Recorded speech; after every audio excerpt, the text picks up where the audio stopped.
आज के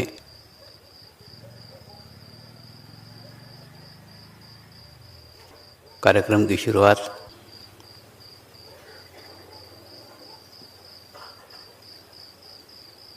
महावीर स्वामी के जीवन की एक छोटी सी घटना से करने जा रहे हैं।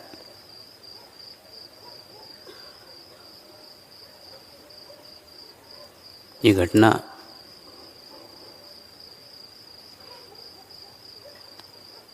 एक जैन मुनि ने मुझे बताई थी।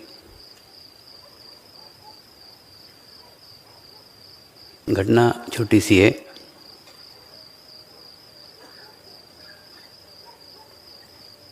लेकिन ध्यान करने वाले मनुष्यों के जीवन में बड़ी महत्वपूर्ण है। जिस प्रकार से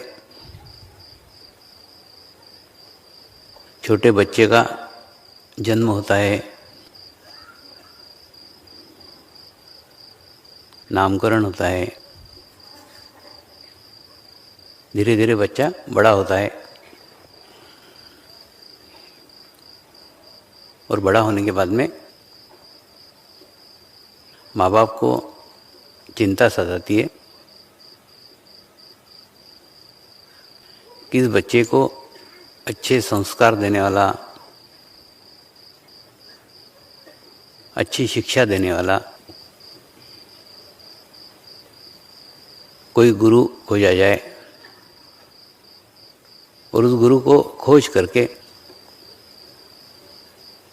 ये अपने छोटे बच्चे को उसे सौंपा जाए। ठीक वैसे ही श्री महावीर स्वामी के भी जीवन में उनके जन्म के पश्चात उनके माँ बाप को भी चिंता सताई कि इनके शिक्षण के लिए भी, इनके शिक्षा के लिए भी किसी गुरु को खोजा जाए और किसी गुरु के माध्यम से इन्हें शिक्षा दी जाए। तो उन्होंने काफ़ी प्रयत्नों से, काफ़ी प्रयासों से एक उपयुक्त गुरु की खोज की। एक उपयुक्त दिन निश्चित किया गया। उस दिन से उसकी शिक्षा प्रारंभ हुई। तो बच्चे की शिक्षा प्रारंभ करते समय कुछ संस्कार होते हैं, वो संस्कार किए गए और संस्कार करने के बाद में रोज एक एक पाठ उसे करने को दिया गया। तो पहला पाठ था कि एक बोलो, कहो एक। तो बच्चे ने बड़े आसानी से बोला एक। फिर उसी का पाठांतर किया गया, बोलो एक। तो बच्चे ने बोला एक। तो दिन भर वो एक का ही पाठांतर चलता रहा। तो वो शिक्षक बड़े खुश हो गए कि बच्चे का उच्चारण अच्छा है, बच्चा बराबर सीख रहा है। उसके बाद में फिर वही गुरु दूसरे दिन आए। उन्होंने फिर बच्चे को बोला एक बोलो। तो बच्चे ने बोला एक। फिर गुरु ने बोला ठीक है, कल एक बोला था ना अपन ने, आज अपने को दो बोलने का है, बोलो दो बोलो। तो बच्चे ने बोला एक। फिर गुरु ने बोला अरे बाबा कल एक बोला था, आज अपने को दो बोलने का है, बोलो दो। तो बच्चा बोलता एक। तो गुरु को लगा शायद आज उसका मूड नहीं है। फिर तीसरे दिन किया। तो ऐसा बार बार प्रयास करते रहे, बार बार प्रयत्न करते रहे और उसके बावजूद भी वो बच्चा जो था वो एक के आगे बढ़ने को तैयार ही नहीं था। वो बोलते थे दो तो वो बोलता था एक। तो आखिरी में खूब प्रयासों के बाद में, खूब प्रयत्न के बाद में वो गुरु कंटाल गए उनसे कि इनको सिखाने का कोई फ़ायदा नहीं है, सीखते ही नहीं है, आगे बढ़ ही नहीं रहे, वो एक एक पकड़ के बैठे। तो गुरु ने उनके पिताजी को शिकायत की कि तुम्हारा लड़का आगे पढ़ना ही नहीं चाहता, एक एक पे ही अटका हुआ है। तो पिताजी ने कुछ समझाया, फिर माँ को बुलाया और माँ को बोला। तो माँ को जब वो गुरु ने शिकायत की कि ये लड़का एक के आगे बोल ही नहीं रहा है, तो माँ ने पूछा, खूब प्रेम से समझाया, खूब अच्छे से समझाया और उन्हें कहा बेटा कल एक बोला था, एक के आगे दो होता है। तो बच्चे ने माँ को उत्तर दिया, माँ एक ही होता है, एक के आगे कुछ नहीं होता, और जिसने एक को जान लिया वो सब को जान लेता है, इसलिए मेरे को दो के जानने की आवश्यकता नहीं है, वो एक है आत्मा। तो ऐसा उत्तर ये महावीर स्वामी ने दिया, तो उनके गुरु ने उनके चरण पकड़ लिए कि ये व्यक्ति आगे जाके बड़ा महापुरुष होगा। तो जिसने एक को जान लिया, जिसने आत्मा को जान लिया, जिसने परमात्मा को जान लिया, उसको बाकी जानने की आवश्यकता ही नहीं होती, वो सब जानकारी एक से प्राप्त होती है। उस एक के ही खोज में मनुष्य अलग अलग स्थानों पे जाता है, अलग अलग मंदिरों में जाता है, अलग अलग गुरुद्वारों में जाता है, अलग अलग धार्मिक स्थानों के ऊपर जाता है। प्रयास उस एक को ही जानने का है। उस एक को जिसने जान लिया, एक को जिसने पहचान लिया, वो सबको जान लेता है। फिर जानने के लिए उसके जीवन में बाकी कुछ रहता ही नहीं है। और जब उस परमात्मा की खोज में, उस परमेश्वर की खोज में मैं निकला था, तो परमेश्वर मुझे बहुत दूर के लगते थे, परमात्मा मुझे भूतकाल के लगते थे। क्योंकि मेरी नानी कहती थी, परमात्मा कल भी है, परमात्मा आज भी है, और परमात्मा कल भी रहेगा। यानी परमात्मा का रूप जो आज का है वो जीवंत है, वर्तमान में है। तो उस वर्तमान के परमात्मा की खोज करने की इच्छा मेरे भीतर जागृत हुई और उसकी खोज में निकल पड़ा। हमारे मन मस्तिष्क में परमात्मा हमें दूर के लगते हैं, गुरु हमें पास के लगते हैं, गुरु करीब के लगते हैं, क्योंकि गुरु के माध्यम से ही हम परमात्मा की अनुभूति कर पाते हैं। तो उस गुरु के खोज में निकल पड़ा। और गुरु के बारे में भी हमारी अलग अलग धारणाएं हैं। जिस प्रकार से गुरु जिनके बारे में हम जानकारी प्राप्त करते हैं, गुरु जिनके बारे में हम वर्णन सुनते हैं, गुरु जिनके बारे में हम सोचते हैं, गुरु जिनके विचार हम जानते हैं, और वास्तव में जब हम हमारे आसपास घूमने लगते हैं, आसपास भटकते हैं, आसपास ढूंढते हैं, तो वैसे गुरु हमें नज़र ही नहीं आते। तो एक हमारे ऊपर भूतकाल के गुरुओं की छाया है।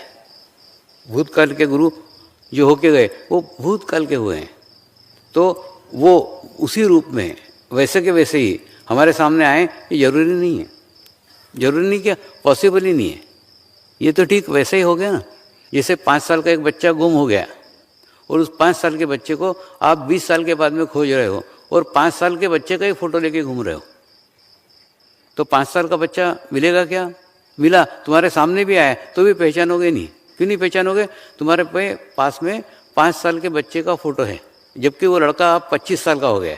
तो 5 साल का उसका फोटो लेकर के उस 25 साल के लड़के को नहीं पहचान सकते। अगर 25 साल के लड़के को पहचाना है तो तुम्हारे पास 25 साल का फोटो होना चाहिए। ठीक उसी प्रकार से हम हमारे जीवन काल में भूतकाल के गुरुओं के छवि, भूतकाल के गुरुओं की कल्पना, भूतकाल के गुरुओं के विचार वो लेकर के आज वर्तमान में गुरु को खोजेंगे तो गुरु नहीं मिलेगा। क्यों नहीं मिलेगा? क्योंकि जो होगा उसका रूप उस समय के अनुसार, उस काल के अनुसार, वहाँ की आवश्यकता के अनुसार, वहाँ के प्रकृति के अनुसार बदला हुआ होगा। तो गुरु एक निरंतर बहता हुआ प्रवाह है। जैसे मैं कहता हूँ कि नहीं, नदी का पानी है, नदी का पानी बहते रहता है, लेकिन हमको पानी वही पीना पड़ता है जो हमारे घाट के ऊपर बह रहा है। जो पानी बीत गया वो हमारे कोई काम का नहीं है, क्योंकि वो घाट के ऊपर से निकल गया, वो हमारे को पीने को नहीं मिल सकता। और जो पानी हमारे बाद में आने वाला है वो भी हमारे कोई काम का नहीं, क्योंकि वो घाट तक नहीं पहुँच सकता। तो हमको अगर आज वर्तमान में प्यास लगी है, वर्तमान में पानी पीने का है, तो हमको हमारे घाट का पानी ही पीना पड़ेगा। तो गुरु भी 3 प्रकार के होते हैं। एक भूतकाल के गुरु, जिनके बारे में हमको जानकारी मिली है, जिनके बारे में हमें पता चला है, जिनके बारे में हमारे पास माहिती है, लेकिन वह भूतकाल के हो गए। आज वही रूप, वही विचार, वही आचार से आज हम गुरु खोजने बैठेंगे तो गुरु नज़र नहीं आएंगे। आज के गुरु आज के कार्यकाल के अनुसार होंगे, वर्तमान स्थिति के अनुसार होंगे। तो जिस प्रकार से आप होंगे उसी प्रकार से आप ही के अनुरूप आपके गुरु होंगे। और वैसे ही कल भविष्य में भी जो गुरु आएंगे उनका भी रूप बदला हुआ होगा। जिसे भूतकाल के गुरु और वर्तमान काल के गुरु में अंतर है, दोनों एक जैसे नहीं है, दोनों समान नहीं है। लेकिन ठीक उसी प्रकार से आने वाले भविष्य काल के गुरु भी समान नहीं होंगे, एक जैसे नहीं होंगे, वो भी अलग होंगे। वो वर्तमान काल की स्थिति के अनुसार होंगे। भविष्य में जैसी परिस्थितियाँ होगी, भविष्य में जैसे वातावरण होगा, भविष्य के अंदर जैसी स्थितियाँ होंगी, ठीक उसी प्रकार से वो गुरुओं का आगमन होगा। तो पहचानेंगे कैसे, उन आने वाले गुरुओं को जानेंगे कैसे? तो ये एक प्रश्न है। प्रश्न ये है, इसीलिए इसके लिए आप भूतकाल के गुरुओं को माध्यम बनाओ। इससे अच्छा कोई रास्ता, इससे अच्छा कोई मार्ग हो ही नहीं सकता। इसीलिए भूतकाल के गुरुओं के समाधि के पास जाओ, समाधि के पास जाके वहाँ प्रार्थना करो, प्रेयर करो कि हे गुरु, मैं आपके जीवन काल में नहीं था, लेकिन गुरु कोई एक व्यक्ति नहीं है, गुरु एक तत्व है, बहता हुआ प्रवाह है। वो कल भी था, आज भी है और कल भी रहेगा। तो मेरे जीवन काल में जो भी वो प्रवाह बह रहा है, उस प्रवाह तक मुझे पहुंचाने की कृपा करें। आप प्रेयर करें, आप प्रार्थना करें, तो आपके जीवन में किसी जीवंत गुरु का आगमन होगा जो आपके वर्तमान स्थिति के अनुसार होगा। तो भविष्य में भी किसी गुरु को जानने का है, किसी गुरु के पास पहुंचने का है, तो पहुंचने का मार्ग भूतकाल के गुरुओं के पास से ही जाता है। जैसे मैं कहता हूँ ना कि वैष्णो देवी जाने का है, तो वैष्णो देवी का रास्ता उसी व्यक्ति को पूछो जो वैष्णो देवी जाके आया है।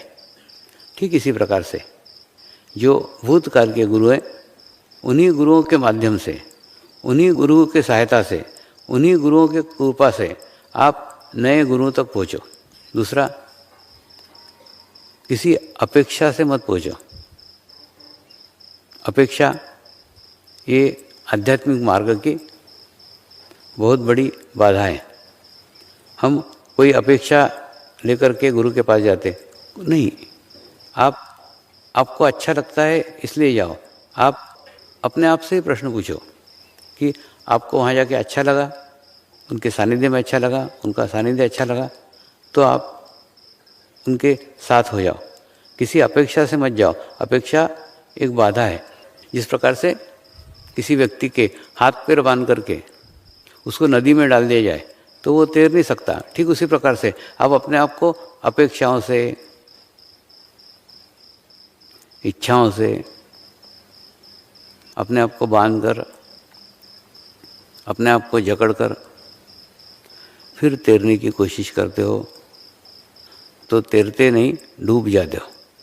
इसीलिए इन सब बंधनों से मुक्त होकर के उस मार्ग में आओ, इस रास्ते के ऊपर आओ। दूसरा, ये मार्ग ध्यान का मार्ग है। ध्यान के मार्ग से आशय यह कोई समर्पण धर्म नहीं है। समर्पण एक ध्यान की पद्धति है। ये पद्धति कई सालों से हिमालय में प्रचलित थी और वो एक माध्यम से दूसरे माध्यम तक, दूसरे माध्यम से तीसरे माध्यम तक, तीसरे माध्यम से चौथे माध्यम तक, ऐसे होते होते आप तक पहुँची है।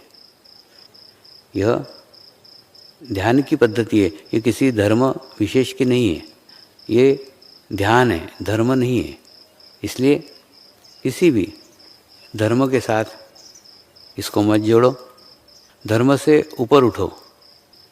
धर्म किसी विशिष्ट चौकट में बंधा हुआ होता है, ध्यान मुक्त है, ध्यान खुला आकाश है, ध्यान कोई चौकट नहीं है, उसके बाहर, उसके पार, यानी कि संपूर्ण ध्यान की पद्धति है। संपूर्ण ध्यान की पद्धति से आशय ध्यान की उस पद्धति से है जिस पद्धति में ध्यान सहस्त्रार चक्र से किया जाता है। समाज में प्राय जो पद्धतियाँ प्रचलित है वो सारी पद्धतियाँ आज्ञा चक्र तक है, यानी निर्विचार स्थिति, निर्विचार होना, यही ध्यान की पराकाष्ठा है। लेकिन वास्तव में संपूर्ण ध्यान वह ध्यान है जो सहस्त्रार से किया जाता है। संपूर्ण ध्यान वह ध्यान है जो मनुष्य को उसके जीवन के संपूर्ण लक्ष्य तक पहुंचाता है। संपूर्ण लक्ष्य से हमारा आशय मोक्ष की स्थिति प्राप्त करने से है। मोक्ष ध्यान की एक उच्च स्थिति है। ये स्थिति आपको आपके ही जीवन काल में प्राप्त करना होती है, और वह प्राप्त करने का आसान मार्ग, सरल मार्ग यह समर्पण ध्यान है। हमारे ध्यान के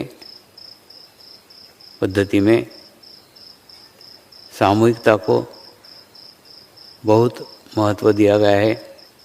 हमारे ध्यान की पद्धति में नियमितता को बहुत महत्व दिया गया है। हमारे ध्यान की पद्धति में अपेक्षा रहित ध्यान को बहुत महत्व दिया गया है। आज आप आपका ही परीक्षण करो, क्या आपका ध्यान इन तीन बातों पे निर्भर है? आप किसी अपेक्षा से, आप किसी इच्छा से क्या इस ध्यान मार्ग में आए हैं? अगर आए हैं तो वह आपकी अपेक्षा, वह आपकी इच्छा पूर्ण होते ही ध्यान छूट जाएगा। आज ध्यान से जुड़े हुए मुझे 50 साल हो गए हैं, और 50 साल के अनुभव के आधार पर मैं आपको कह सकता हूँ कि किसी भी अपेक्षा से ध्यान को मत करो। मैं इस मार्ग में केवल मुझे गुरु सानिध्य अच्छा लगता था, गुरु का ध्यान अच्छा लगता था, उससे आनंद मिलता था, उससे प्रसन्नता मिलती थी, इसलिए ध्यान करता था। कोई अपेक्षा नहीं थी, कोई इच्छा नहीं थी, कोई आकांक्षा नहीं थी, कुछ नहीं था। एक्चुअली ये इच्छा, अपेक्षा, ये सब शरीर स्तर की बातें हैं, और ध्यान तो आत्मा से आत्मा को जुड़ने की बात है। तो जब हम आत्मा के स्तर पे है ही नहीं, तो फिर वो ध्यान कैसे लगेगा? दूसरा, इसमें नियमितता अत्यंत आवश्यक है। इस प्रकार से कई लोग अच्छी स्थिति को भी प्राप्त कर गए। उसके बाद में जब नियमित नहीं रहे, तो नियमितता न होने के कारण धीरे धीरे ध्यान उनका छूट गया।